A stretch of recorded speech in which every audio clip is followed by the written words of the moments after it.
Welcome to InFocus. My name is Mike Hatch, and I'm a Senior Program Manager at the National Policing Institute. In this month's issue, we are covering crisis response, and today I'm joined by Chief Lester Baker with the Framingham Police Department in Massachusetts and Dr. Sarah Abbott with William James College. Thanks to both of you for joining me today. Thank you, Mike. Thank you for having us. Before we dive in, tell us a little bit about yourselves. Chief? I've been a police officer now for 29 years. 22 of those, I've been in the city of Framingham. I started my career back in '96 in the town of Lexington, a smaller community. I rose to the ranks of the Framingham Police Department. I was a patrol officer when we originated our current co-response program that is here today, several years ago. Awesome. Thanks, Chief. Dr. Abbott? Hi, thank you. So I grew up in the UK, and I've always had a very burning interest in why people behave the way they do, which really led me to a criminology lens through which I tried to look at the world. I went to undergraduate in the UK and then came to the States in the 90s to work in a nonprofit organization where I did a variety of crisis work, crisis management, crisis hotline work before I joined the Framingham Police Department program in 2003. Thanks, Dr. Abbott. Chief, can you tell us about the current co-response model at Framingham PD?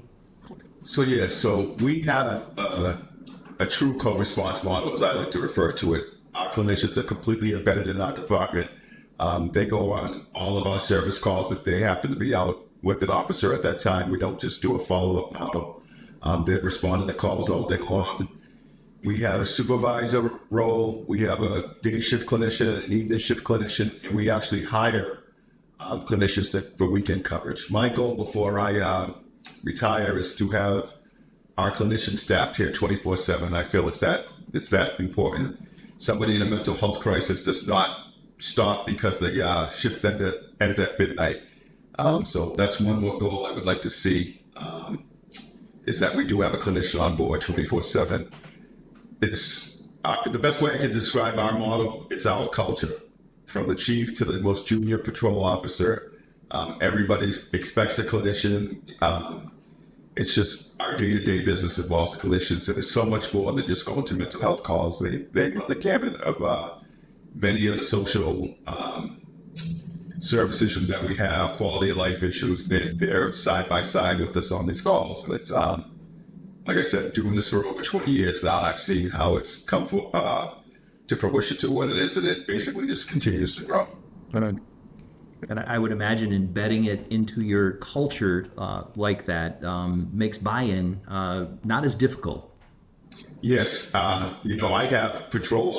Like I said, I'm the chief, and I've known this but nothing for 20 years. So we would never, some of these patrol officers are not going to be able to tell the stories like I used to tell when people weren't on board with this, or you did it any other way. Most Framingham patrol officers, they don't know anything else, and it completely works. I look back and question, how did we do it before we had this? I don't have to question it. We weren't doing it correctly, because that's what I could say. Oh, that's awesome. That's really great, Chief. So, Dr. Abbott, you were there from the very beginning, and you really helped shape the department's original model. Tell us about that and what the first couple of years were like implementing co-response. Certainly. So the word co-response did not exist when I began this program in Framingham with the Framingham Police. It was, the intent of the program was a jail diversion focus. So at the time when I began there in 2003, the department was making a significant amount of arrests of people for minor offenses who have major mental health conditions or substance use conditions. And that was really the focus of the program in the beginning, was to divert people from arrest, from unnecessary use of the criminal justice system, and into more appropriate treatment. As my first few weeks was certainly an adjustment. I'm not from here, so I didn't know a lot about law enforcement culture in the US. It's quite different than the UK for a number of reasons. But what I did see immediately was that our missions really aligned. That the police, all the police officers that I met, including then Officer Baker, were really willing to try something new to help people in crisis. They knew it wasn't really part of their job, but they were doing it anyway. And behavioral health providers knew that we couldn't be with people in their worst moments, in their toughest moments, unless we were at these 911 calls.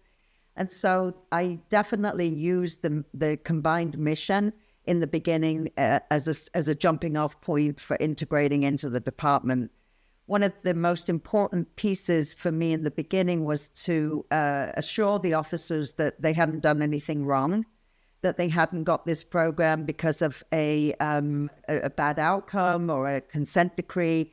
This was truly the deputy chief at the time, Craig Davis's idea to have someone available to patrol because they couldn't get people to come out immediately to calls for service involving people in crisis from other organizations. So we didn't have a playbook. We didn't have a guide. We worked through it through a lot of communication. We met very regularly. We now meet monthly still. In fact, we had our monthly meeting today, 21 years later. It's still critical to meet on a monthly basis to talk about how the program is operating, any challenges we're seeing in the field, any trends or themes that we should be paying attention to with our population. That's awesome. I was just thinking it's probably been many years since Chief Baker's heard the words Officer Baker. I had to do that. Keep him humble. She has that right because I truly was. We were side by side, out on the street. So Yeah. We started the same year. I think you were January and I was April, right? Yes, correct. That's awesome. Yep.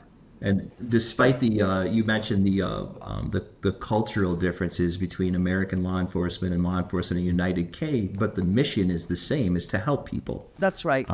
That's right. And co-response is really just a better response than just a police car, right?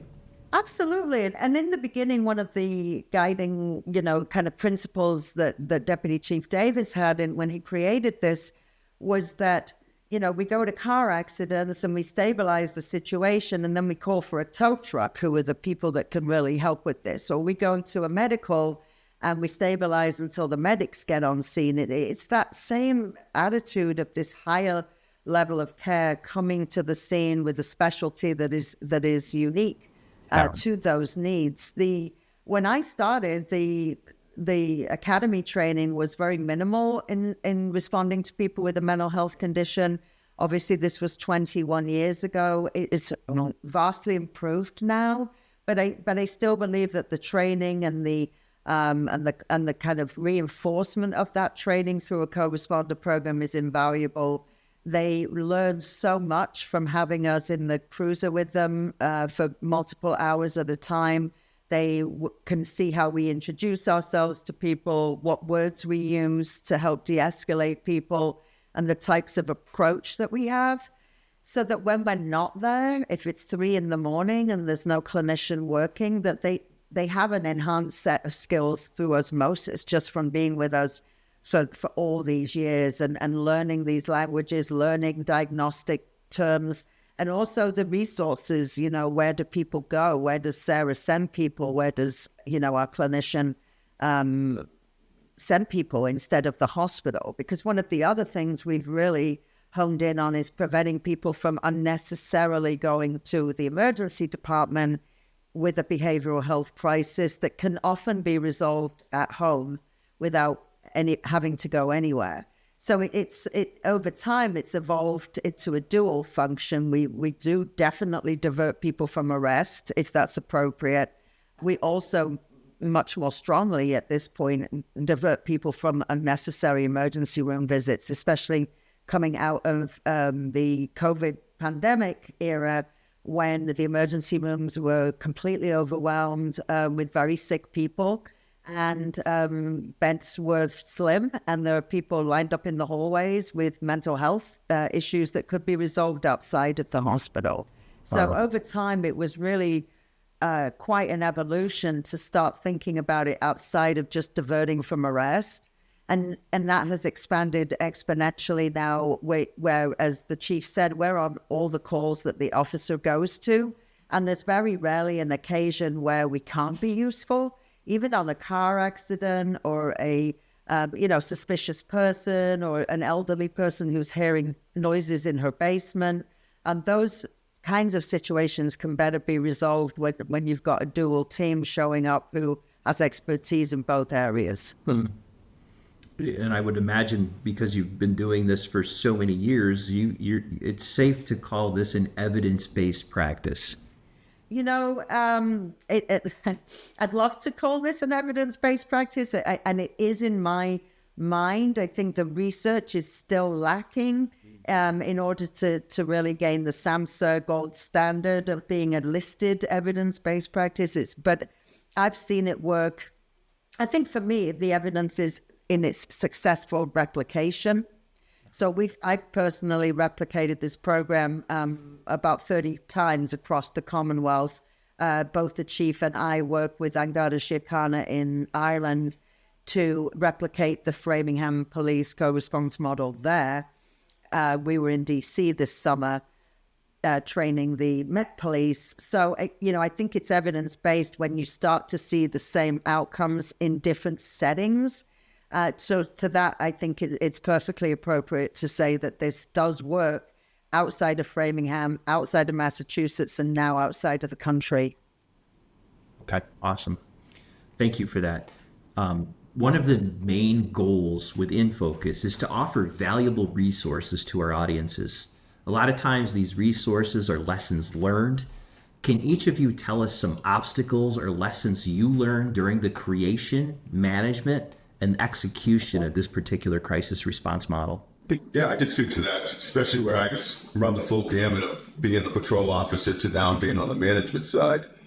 I could start off by saying that, as Dr. Abbott pointed out, this was the brainchild of Deputy Chief Craig Davis. The thing that he did brilliantly is he identified one of the most true leaders that I've ever worked for, by a gentleman of the name of Sergeant Michael Esposito. He was the detective sergeant that all the men and women followed under his command, and even those in higher ranks than him. He tapped him to be the first officer, or the first sergeant, to take out Dr. Abbott. So you're coming into a culture that has never, ever seen somebody from the outside, basically jumping in a police car, going to calls. And of course, there's got to be some negativity behind it. But when you take one of your leaders and you task him with this, with that job, and now everyone's watching with an open mind, not completely open, but with an open mind, that was absolutely brilliant. So I've been tapped a lot to speak about this, and that's one of the first thing I say is identify your leaders and have them be the first ones to, take on this task. And the other thing is to let it happen naturally. At no point into this day, nobody is forced to take the clinician out in that cruiser. Nobody is forced to have the clinician go to a call. It all happens naturally, and that's how you get your buy-in. I think, like I said, this just continues to grow. And I don't even think we're doing enough service to say the numerous other things that we do beyond mental health. We have what's called Section 35s, where the clinicians do follow-ups for people in danger of either killing themselves or harming themselves due to alcohol abuse. Our clinicians do follow-up for opioid overdoses. They'll respond right to the hospital. I've been on calls where I've had to do death notifications, where the clinician has actually stayed when I've had to leave to comfort the family. Just incidents like those happen on a daily basis with these clinicians and all the things they do, and have just continued to grow. That's awesome. That's great. Thank you, Chief. Dr. Abbott? Yeah, certainly. To reinforce and underscore what Chief Baker said, the voluntary nature of the program is critical. It does take longer for the relationships to form and the trust to be built, but it is more organic. And if we found that if you're forcing or mandating an officer to take the clinician, that's not a good situation for the clinician necessarily to be in. Is you're only here because they made me take you. So what we ended up doing from the get-go was saying, if you want to use this clinician, if you want to do this, it's open. And that way, anyone in the department can access it. So I believe that the success can be, exponentially quicker and better by having it be a voluntary usage. Then, the chief will definitely agree with me. The biggest obstacle that we've always had and will continue to be a challenge is hiring appropriate clinicians for this role. There is a clinician shortage nationally. There is a co-response shortage nationally. And in Massachusetts, we have one of the biggest co-response programs. It's over $10 million a year is spent on co-response and CIT models in the Commonwealth, and there's only a few people able to do the job. That's great. Thank you so much for that. Thank you both, Chief Baker and Dr. Abbott, for your insights and for joining us today. We really appreciate it. We hope this conversation was valuable to you as you consider crisis response programs in your community and agency. Thanks for tuning in.